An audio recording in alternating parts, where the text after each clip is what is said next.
Hello and welcome to the MELTA podcast. I'm Mike Clarkson, and joining me today is fellow English trainer and teacher trainer Simon Marshal. Hello Simon, welcome to Munich. Thank you very much, Mike. Nice to be here again. You say again, so it's not your first time in Munich, no? No, I've been here several times over the years. And is that doing workshops too? Or Workshops and many years ago I worked here for 6 months. Oh really? Where did you work? I worked at International House Munich, Right. end of 89 to 90. Right, that's a few years ago. It is. Things have changed a bit since then, Yeah, I've been back, done a few workshops since then as well over the years. Do you have any contact with the Cambridge Institute? That's where I. No, I don't. Okay, Not okay. no. I have not directly. No. Yeah, okay. Anyway, you have brought Yorkshire weather with you this morning, I think. Well, Simon. yeah, actually, South Coast weather at the moment. Yeah.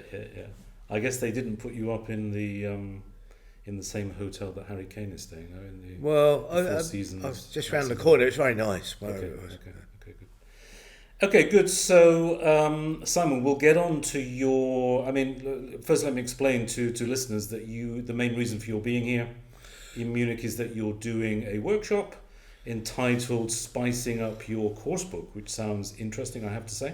We'll get on to that in a moment. But first, I just wanted to ask you a few things about your very interesting sounding background. You've been an English trainer, a teacher trainer, I think, since 2018 or before that. Just give me some background. No, I've actually I qualified fully to be a teacher in the end of the 70s, and I've been a teacher trainer since the early 80s.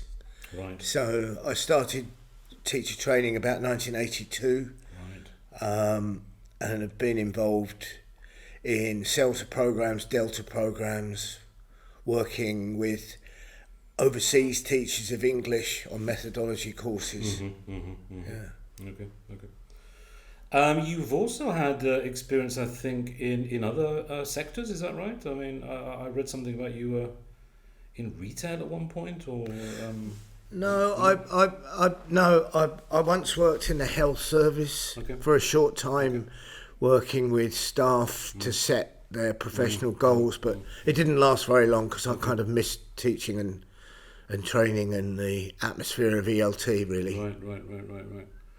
Tell me something in a bit more detail about your actual background. So I read that you were in the Pilgrims. Yeah, that's right. For example, do you want to tell us a little bit about that first? Yeah, I was kind of lucky. Well, very lucky. I worked for International House in Hastings and for quite a long time, and the International House group at International House Hastings were my main formative years with Adrian Underhill and many other colleagues, and then I worked for a very long time with Pilgrims, both of which are famous for humanistic approaches to education. Could you just tell our listeners a little bit what that means? What do you mean exactly with the humanistic approach? Well, really, humanistic psychology takes a very positivistic view of human beings, rather than studies what's wrong with them. It takes which psychoanalysis tends to look at the positive elements of being human and how that can be harnessed to educational methodologies and approaches, and that the whole person, that the student is at the centre of the learning event rather than the materials and the teacher. So it's a kind of more democratised approach to learning. Open. So does that mean that the training, the syllabus, etc., is more tailored towards each individual student? Or? Well, it's more student-based. It includes affect, which is the emotional response of the students, and thinking that rather than a syllabus needs to be imposed, that the content and the syllabus comes actually out of the learners themselves, especially with adults, which I've almost exclusively been involved with adult education. You do say that you are also a believer in what you call the communicative approach. Yeah. I guess that is related in a way, is it? Or?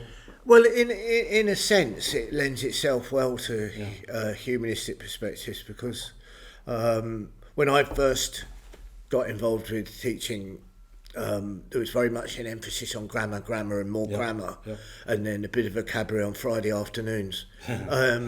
And it's now the communicative approach kind of sees language as a human activity rather than just a subject that people talk to each other to communicate messages and also to express themselves. So the classroom became more of a place where people interacted rather than learn tables of verbs and lists of irregular verbs and grammar lists. And so you as the teacher, as the trainer, while this is going on, how much do you actually interact? How much do you kind of stop them and correct them? How much do you... Well, it's a very interesting point, especially in the modern era, that the teacher, rather than seen as an instructor, was more of a what can be very broadly termed a facilitator, where you set activities up, you monitor what the students say, and then you kind of give them feedback on what they say afterwards. Okay. But also there's the tension and the complementary aspect between working on fluency, and you have to focus on accuracy as well, which is the communicative approach is kind of a blend of fluency and accuracy. Okay. Yeah. Okay, good. Did you notice much difference in reactions to these approaches in different countries, different cultures, different languages? Yeah, I mean, some students were actually quite surprised that you wanted them to say anything in the classroom. Okay. You have to especially with that, you have to overcome their fear of making mistakes. Right. So silence for some was preferable to error, and so you're trying to set up a classroom which is secure, where they feel able to express themselves without thinking that they're going to get a mark out of 10 for every. Was that more in Asia that you found that, or was that generalisation? I suppose more so, but not exclusively. Okay. In certainly. In Northern Europe, in Germany, I found older students very. Is that correct? Is that? Yeah. Is that acceptable? And kind of unpacking the experience they maybe had of learning English at school, where it was very much testing, and maybe them having a negative impression of themselves on the learner having failed in quotation marks, and getting them to free them up to express themselves. Have you actually noticed an evolution, as it were, or a change since like the 80s, 90s? Because one of the things I've noticed just in 20 years, and I think things like the internet are responsible and other things, but there's been a definite change and improvement in basic levels of students who I mean, I think English is now legion throughout the world, and I think the internet. I notice what you notice. I mean, in a way, I think at the moment, and maybe for the last few years, and certainly in the future, English teachers we're fighting a bit of a battle to maintain our raison d'etre, really. In what way? Well, people learn English through the web. They have songs, music. So, in other words, they kind of don't think they need a teacher anymore? I'm not saying they don't think they need it, but I think that English is... I mean, there's certain countries like Holland and Scandinavia where the kids are taught in English now. And English is on their telly like their own, so it's kind of environmentally available, and they soak it up. They don't learn it; they acquire almost like learn it like so-called native speakers. Yeah. But I've noticed definitely a big change. Yeah. What's your view on as teachers, we sometimes maybe fall into the trap of trying to get our students to be like copies of us, native speakers, where maybe that is not the right approach. Maybe we should be just getting them to be able to communicate with each other. Maybe a lot of the times that students, particularly, I mean, I'm involved in business English. They are involved with people who are not native speakers at all. So it's people from different cultures all speaking English together. They don't need to be native speakers, right? They don't need to be anywhere close to native speakers, right? No, I mean, I think that intelligibility obviously is important in class, but as apparently only 4% of all English communication takes place between native speakers anyway. Only 4%. Wow. Only 4%. Wow. And by far the greatest use of English is between people that don't speak English as their first language. Right. Is by far. I think unless the student has a specific goal to sound like me or you, then it's a big word, but intelligibility is the key. I think. Yeah, absolutely. Yeah. Do you have any favourite countries or cultures, language speakers? Well, I lived in Spain for a while. Okay. Which is a lovely country. What part of Spain did you live? I lived in Pamplona in the north, and I've worked for a short time in various places. So I used to speak Spanish quite well, but it's gone by the board because I haven't practiced for 25 years. But everywhere I've been, I've really quite enjoyed. I lived in Munich for 6 months in that time. Lived in Hamburg for a short time, which was very different, but very nice. But I suppose Spain is the one I feel more comfortable with because I've kind of got more cultural. So when you were in Pamplona, did you learn Spanish or Basque? Yeah, I learned Spanish. I used to buy the Basque newspaper, which was in Spanish and Basque, but I ended up learning more about Basque than learning Basque itself because it's formidably difficult and very different from all other European languages. Right. It's not Germanic. It's not. No, it's a language isolated. It has no relations. The latest theory is that it's the original Iberian language. Is that right? But it's got cases and things like African languages, but it's got nothing to do with anything. Could you compare that to like Welsh as being the original British language, maybe? Well, no, because Welsh is part of the like Breton and Cornish and Scots. They're kind of Celtic language, but Basque is unrelated to anything else. Really well. Yeah. I lived for a couple of years in Catalonia in Barcelona, and I had exactly the same thing. I was thinking, do I learn Catalan or do I learn Spanish? And obviously, I obviously pick Spanish because that's going to be the most useful. Yeah, and also Catalan it's a bit. I think it's a bit like Occitan in French as well. I think at the time I lived in Pamplona, which is years and years ago. I think Catalan is much more widely spoken in Catalonia than Basque was in Pamplona, which was on a kind of. Right. It was a mix politically and linguistically. It was a time of ETA and a lot of terrorism. It was, but it wasn't like Bilbao or San Sebastian, which was right in the middle of the Basque country. It's kind of halfway house, really.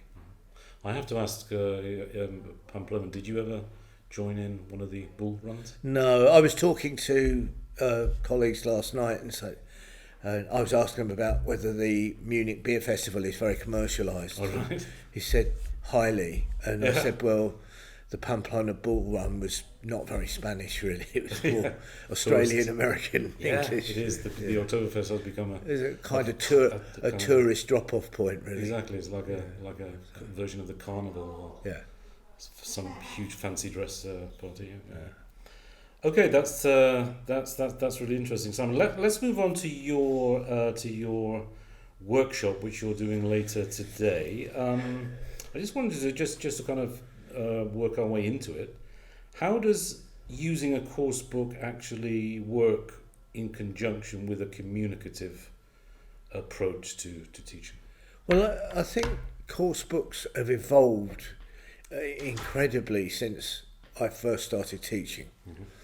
Course books were very much grammar books with an emphasis on trying to use the grammar a bit, often in very controlled circumstances, describing pictures or linking sentences together.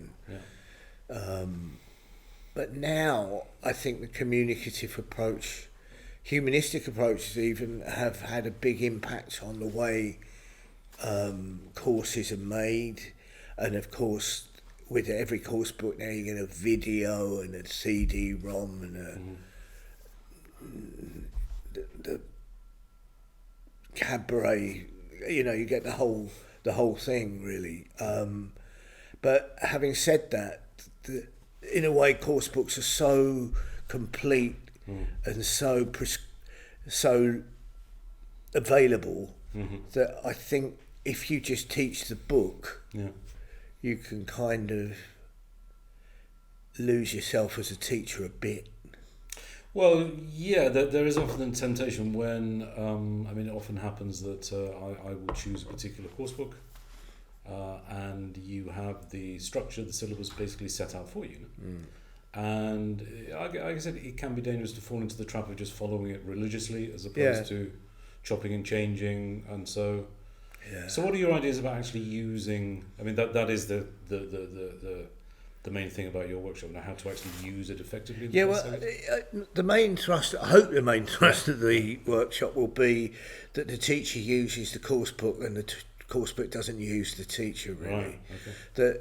Because I'm not going to kind of come here and rail against course books, because I don't think that's very helpful, because if I look at the history of my own life as a teacher, at the beginning I would have been nowhere without published materials, to be honest. I can't make up every lesson every day spontaneously. But it's kind of using the material consciously, and because course books are written for no one but they're written for everyone, trying to make them relevant to the teacher themselves and the students. And like you said, chopping bits out, using bits, adding to bits. But you are in favour of kind of choosing one course book at the beginning, using it, or what I often do is because I have several books which I think might be useful, I kind of use 3 or 4 in conjunction together. I think it depends on where you work as well, because sometimes teachers have the book chosen for them. That's true. And they have to use it. And the students, well, if the students buy the book, for example, they kind of expect to use it. And maybe with good reason. Well, especially if they've had to pay for it themselves, which can be the case. And also if there's nothing to look at home that you've shared with other people in the room, in the class, and with the teacher, you might feel a bit isolated, really. You might not be able to keep track between classes. I've heard quite a few teachers say that, because of the huge variety and amount of materials online, whether it's YouTube, online newspapers, you name it, that you don't really need a course book anymore, and a creative teacher can just pick and choose from anywhere. Basically. I don't think it's ever. I'm sure language teaching could take place without a course book, and in fact, you may have heard of Dogme, which is a language teaching movement that eschews the use of course books. Dogme, yeah. It's not dogma. No. Well, that's a good question, but no. Dogme was a film movement where you could only use handheld cameras, no incidental music, purity of naturalism, and they took that idea and put it into language teaching. So you only use the learner and the teacher, and incidental, natural prompts to use a language. But I haven't got time to talk about the whole thing now, but there's some good ideas in it, I think. And when I started, because the course books were so basic, you had to make the rest up anyway, so it's not really new to me. We had to do Dogma. You've mentioned that the fact that course books have evolved dramatically. Huge, unrecognisably, really. And for the better, yes? I think so, I think so. Admitting that on air might be get me a few brickbats when I go back to the UK, if anyone hears it there. and they get more central, I think, as well to schools. You know, it's a big industry. I think part of the criticism is because it's such a huge industry. Yeah, of course. There's just one or two big players, big publishers who basically control the. Yeah. Okay, that is a point. But yeah, the market for course books in secondary schools. You've worked in secondary schools? I haven't worked. I've worked with many teachers that are secondary school teachers. Yeah. Exactly. Good. Okay. And also another thing is I expected it, to be honest, to have evolved more quickly. This online coursebook, so students don't actually need a physical book, as it were. Yeah. What do you think of that? I've actually used online course books in teacher training, teaching in the initial CELTA course, using online books, which of course then the technology comes into play, and where do you find the listenings and where do you find but that's another thing entirely. Your teaching, is it face to face or is it online or? I did well as much as possible we do is face to face, but once the pandemic opened the genie bottle of online, it's never going to go away, so a lot online as well. But there's nothing like, for me, I think it might be partly to do with my age, but there's nothing like being in a room with a group of people. So pedagogically speaking, you would actually say it's superior to actually be face to face, physically with students rather than in front of. I think I don't really. I'm not opting out. I don't want to talk about superior, but I think it would be a grave mistake to think they were the same. Yeah. Okay. Okay. So both have advantages and disadvantages? Yeah, I mean, obviously online opens up availability to people, and maybe people who would be excluded from coming to live classes if they're not able to move about very free, so that's great. Yeah. But if you go back to working with people in a room like we are now, there's just a different feeling for me, and they say for them as well quite often. Yeah. Good. Okay. Anything else you want to say? Because I mean, the listeners not all listeners obviously going to be able to hear your workshop later today. Could you just give us one or two key? Yeah, well, the approach I'm going to take is it's going to be activity based. Okay. It's going to be experiential. I nearly said experimental. It's a Freudian slip. No, it's going to be experiential, of doing some activities, looking at the activity afterwards and saying how it has taken the course book material and changed it a bit, really. Okay. And then trying to get as many activities in during the day and seeing how that applies to using a course book and not using a course book. But I haven't come with an agenda to say throw all your course books away, and I haven't come with an agenda to say buy my latest course book. So it's kind of halfway house, really. Interesting. Good. I'm looking forward to it, I have to say. Okay, just to round things off, Simon. One thing which I'd like to ask all guests on this podcast is if you could give one piece of advice to fellow teachers. What would that be? I'm putting you on the spot a bit. I apologize. One piece of advice to not always do what you've always done, to try and find new materials and new ways of doing things, and be open to change, because change is inevitable, really, and it's taking place at a very quick rate at the moment. Right. That's really. Yeah. Excellent. Thank you very much, Simon. That was really interesting. Okay, thank you. I think that just about wraps things up for today. So my thanks again to you, Simon. Thank you. And I'd also like to thank our producer, Randy Perry, and our technical director, Eli Hazim. So listeners, listen out for another MELTA podcast, hopefully soon. I'm Mike Clarkson. Bye for now.